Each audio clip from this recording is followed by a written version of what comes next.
بسم اللہ الرحمن الرحیم۔ مردے کیسے تصدیق کرتے ہیں کہ وہ مر چکے ہیں؟ شروع میں مردہ شخص کو یہ احساس نہیں ہوتا کہ وہ مر گیا ہے۔ وہ خود کو موت کا خواب دیکھتا ہوا محسوس کرتا ہے۔ وہ خود کو روتا، نہاتا، گرہ لگاتا اور قبر پہ اترتا ہوا دیکھتا ہے۔ وہ ہمیشہ خواب دیکھنے کا تاثر رکھتا ہے۔ جب وہ زمین پر ڈھیر ہو جاتا ہے پھر وہ چیختا ہے لیکن کوئی اس کی چیخ نہیں سنتا۔ جب ہر کوئی منتشر ہو جاتا ہے اور زمین کے اندر تنہا رہ جاتا ہے، اللہ اس کی روح کو بحال کرتا ہے۔ وہ آنکھیں کھولتا ہے اور اپنے برے خواب سے جاگتا ہے۔ پہلے تو وہ خوش اور شکر گزار ہوتا ہے کہ جس سے وہ گزر رہا تھا وہ صرف ایک ڈراؤنا خواب تھا اور اب وہ اپنی نیند سے بیدار ہے۔ پھر وہ اپنے جسم کو چھونے لگتا ہے جو کپڑے میں لپٹا ہوا ہے۔ خود سے حیرت سے سوال کرتا ہے، میری قمیص کہاں ہے؟ میں کہاں ہوں؟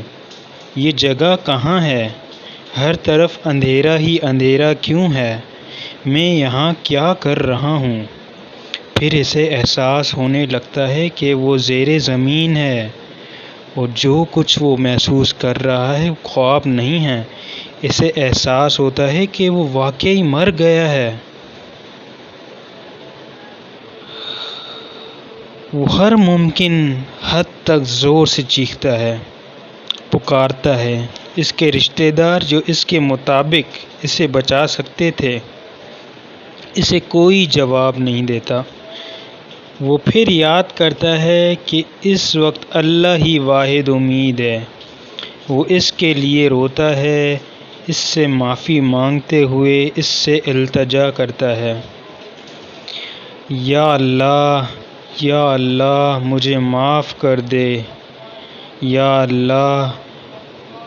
وہ ایک ناقابل یقین خوف سے چیختا ہے جو اس نے اپنی زندگی کے دوران پہلے کبھی محسوس نہیں کیا تھا۔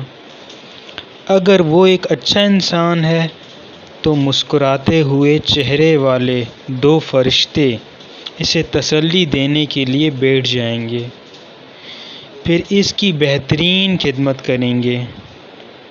لیکن اگر وہ برا شخص ہوا تو دو فرشتے اس کے خوف کو بڑھا دیں گے اور اس کی بدصورت کاموں کے مطابق اسے اذیت دیں گے۔